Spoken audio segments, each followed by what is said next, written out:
Hello guys, কেমন আছো তোমরা সবাই? আশা করি খুব ভালো আছো। আমিও খুব ভালো আছি। তো চলে এসেছি নতুন একটা ভিডিও নিয়ে। দেখতেই পাচ্ছ রেডি হয়েছি, আজকে একটু সাজুগুজু করেইছি। বাট তোমরা জানিও কেমন লাগছে আমাকে। তো অনেকটাই মানে এরকম সাজ খুব একটা সাজি না, আজকে একটু ইচ্ছা হলো সাজতে, এই জন্য সেজেছি। তো গেছিলাম একটু দুজনে একটু ঘুরতে।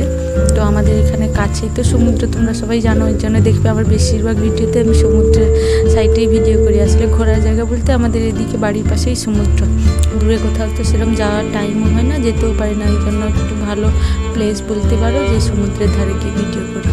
টুকটাক কিছু রিলস ভিডিও শ্যুট করবো বলেই যাচ্ছিলাম, ভাবলাম একটা ছোট্ট ক্লিপ তোমাদের সঙ্গে শেয়ার করি। রিলসগুলো তো আগেই তোমরা দেখে নিয়েছো।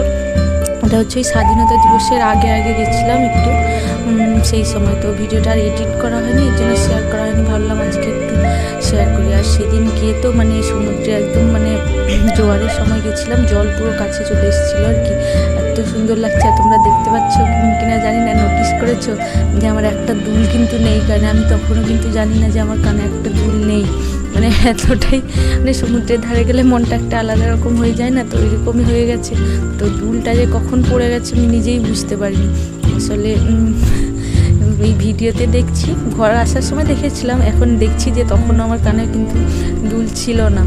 তো কী আর করবো, অবশ্য পরে পেয়েছি। তারপর এই যে দেখতেই পাচ্ছ। তো তোমাদের মধ্যে কে কে সমুদ্র ভালোবাসো আর কে কে পাহাড় ভালোবাসো আমাকে অবশ্যই কমেন্ট করে জানিও।